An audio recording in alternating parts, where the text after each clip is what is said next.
All right, some breaking alert news here on the Dallas Cowboys report. The Lawnmower 4.0 is now available. Go get yours today at manscaped.com. And oh, by the way, when you use promo code Cowboys at checkout, you'll save 20% off and get free shipping. We'll tell you more about all the upgrades the Lawnmower 4.0 offers in a little bit later on in today's video.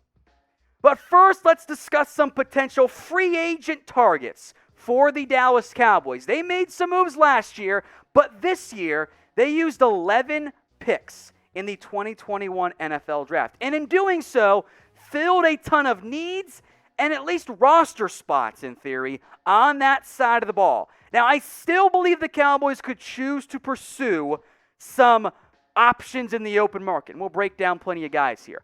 If they do, however, it would require them to create roster space. They already cut guys like Antoine Woods and Adam Redmond and others to get to the 90-man roster limit, technically 91 because Isaac Alarcon is still an exempt player for the time being, but they would have to cut players if they're going to sign any. I got a fairly lengthy list. Before we get to that, though, are you guys new here? Type old if you've been here for a while, or new if you're a brand new subscriber, or if, haven't already subscribed. So, hit that big red button, youtube.com/CowboysTV. Get the votes flowing in the comments section. I think the community here at the Cowboys Report is pretty fun. Type in old or new. So let's get into my list then. A bunch of different free agents I think the Cowboys could pursue. Let's start with a popular name, Richard Sherman. The Cowboys, however, took 2 corners in the top 100 picks. This current cornerback depth chart is rather young. And the guy we saw in 2020 out of Sherman, he wasn't great, but I still think you'd be able to get better Richard Sherman. And we know for a fact he's a scheme fit under Dan Quinn. And he'd be a great mentor to young guys like Trevon Diggs and Kelvin Joseph and Deshaun Wright, who said he was a better version of Sherman, which is just insane to me. Although I do love the attitude and the cockiness there.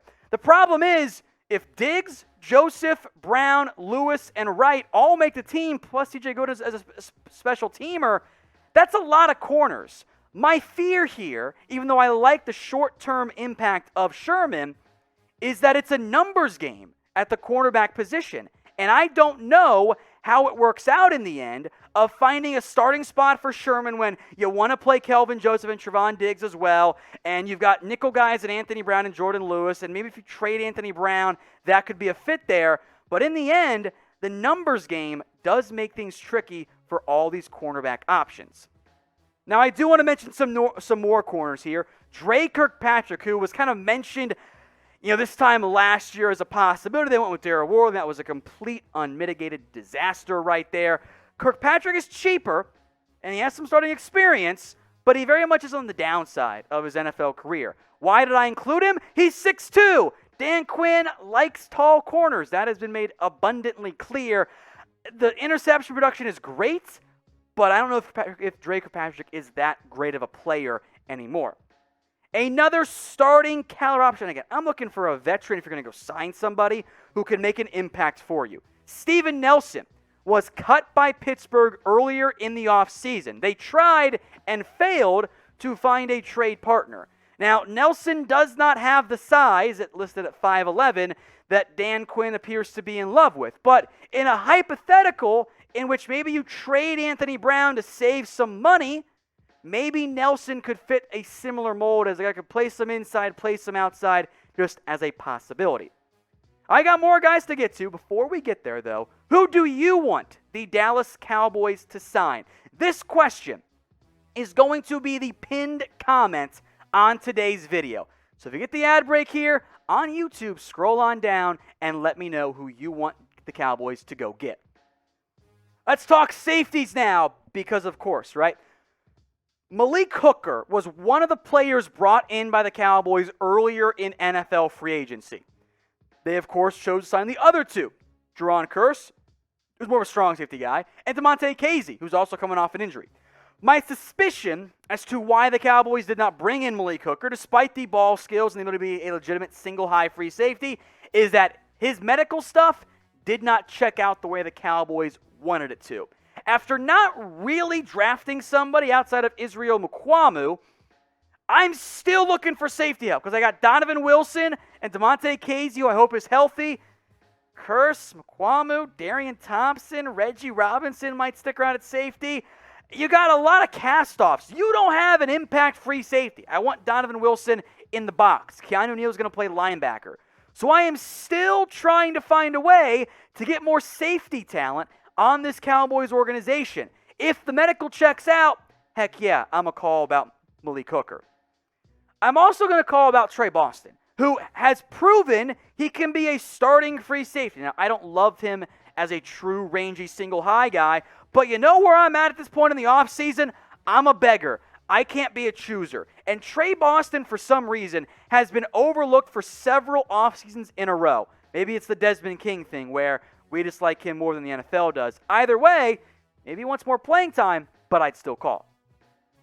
Kenny Vaccaro is a name that I have mentioned many a time in the past about, hey, what about you go get him? He's more of a strong safety, though, at this point in his NFL career, so I wanted to keep it consistent, stick to the brand of Texas safety that I liked a long time ago. I don't know if he's quite the right fit in the end for what the Cowboys need. I don't need more box safeties. I need more free safeties, and the problem is those guys are a little bit tough to actually find in today's NFL free agency marketplace. The Lawnmower 4.0 was just released by Manscaped, and they upgraded this bad boy compared to what the Lawnmower 3.0 was. They got different guard lengths in case, maybe your girl, she wants just a little bit of hair down there and not quite as finely cut as other gentlemen are. You can get different guards. There's a better charging system, improved lighting as well, a different and more ergonomic design, and there's also a travel lock so it doesn't accidentally get turned on while you're traveling with it because, let's be honest, if you're on the road, you got to look good, feel good, play good as well. You'll get 20% off and free shipping at manscaped.com when you use promo code COWBOYS at checkout. Do not forget that promo code because we don't want to pay full price in life. Nobody does. But you can make your stuff look a little bit fuller down there, your junk, if you will, by using the Lawnmower 4.0. It's been upgraded. Manscaped.com, and don't forget promo code COWBOYS at checkout. Some recently cut safeties I wanted to mention. Jeff Heath, released by the Raiders on Wednesday, former special teams captain. And you know what's true for all these guys? I'd rather have them as my safety 4 over Darian Thompson. I can cut Darian Thompson and give Heath or any of these guys the same contract, or even less than that, and save some money in the end. Now, many of you have asked me recently about Bobby McCain, who's been a 2-year starter at free safety for the Miami Dolphins. And from a better than Darian Thompson, sure, let's go. McCain does not solve my issues. So, again, I cannot be a beggar. Or I cannot be a chooser because I'm a beggar at safety right now. So, yes, sure, bring him in. See if he can be a better than Darian Thompson player for you. But there was a common theme among all these free safeties on this list. They're not really going to fix your issues. And the Cowboys have been aware of the safety need for years now. And they refuse to address it. So I think I have to address this now. Is it time that I give up the dream? Is it time that I say the energy has been sent and it's failed?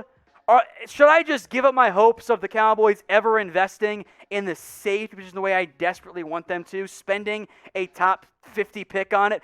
Trevon Merrick, I thought they were going to take him if he was there, and then he goes one pick before because the Raiders are smart. So get your votes in for me. Type in Y for yes, I should give up my safety dream, or type in N for no, I should not. Let's go to the interior offensive line. Joe Looney is still out there. Now, I think in the past, people have overvalued, at least Cowboys fans, have overvalued Joe Looney. I think he is a close to veteran minimum player who can start if you need him to, but he's old and is best served as a 7th or 6th offensive lineman. Great hair, by the way. Hilarious player. Well-liked in the locker room, by the way. And I look at this Cowboys depth chart on the interior, and I got Mitch Hyatt and Isaac Alarcon, all their tackles. I put him at guard to get him to fit on here. Maybe Brandon Knight kicks inside, but who can play center on this team? Well, maybe Connor Gunn. I haven't seen McGovern do it, though, in 2 years. Matt Farnock, the 7th-round pick out of Nebraska, could be a guy there. But if Tyler Biadasz gets hurt, I think I'm in trouble at center. So, yes, Joe Looney is older. Yes, he's maybe a low-end starter at best, but he's still out there. He's not going to be that expensive. I say bring him back. Cut a different offensive lineman. Let's roll with Joe Looney as my backup center who can also play some guard if needed. Get your votes in here. Type 1 for yes, you want to bring back Joe Looney, or type in 0 for no, you want to go in a different direction. Now, one of those different directions could be Austin Reiter. The Chiefs' starting center last year was replaced by Kansas City. He does not offer the experience at other spots that, say, even a Looney does. But if you want a better center option who I think legitimately could steal the job from Tyler Biadasz, I think Austin Reiter makes a lot of sense. I did want to mention one guard here. If there is a potential upgrade on the open market over the likes of Connor Williams and Connor McGovern, it would be a returning to form Trey Turner. The reality is last year for Turner was a disaster. He got hurt, was never right. He was terrible for LA. The former multi-time Pro Bowler looked like a practice squad guy for LA last year. So because of that, I'm actually not sure he's any upgrade, despite his name brand, over the Connors at left guard. If the Cowboys do make a move, you best believe we'll break it down for you guys. Hit that big red button or go to the link that's changing all over the place because producer Brett's having fun today at youtube.com/CowboysTV. The march to 94,000 subscribers, doing it for DeMarcus Ware. We're almost there. Hit that big red button and subscribe for daily videos, sometimes multiple times a day, on everything around America's team.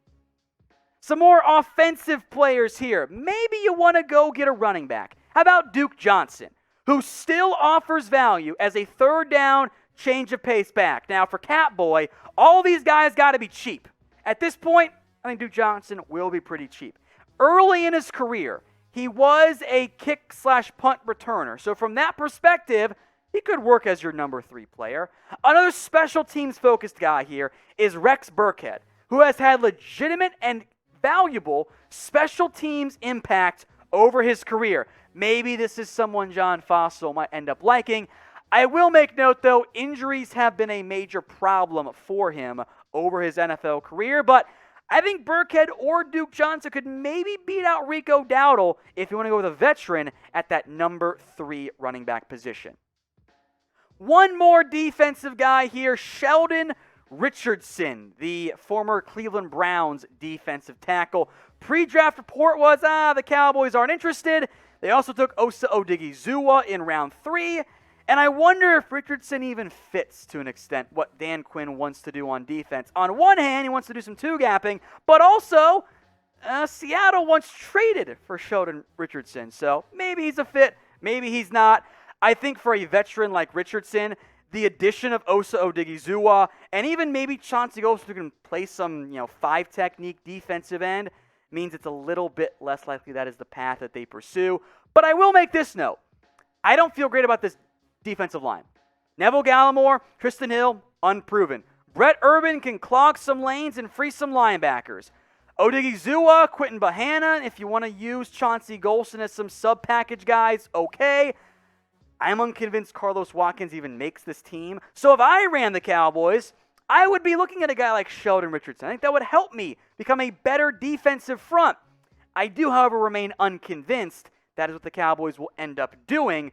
But those are some names I think if you're the Cowboys, at least kick the tires on and see if that's a route they want to pursue.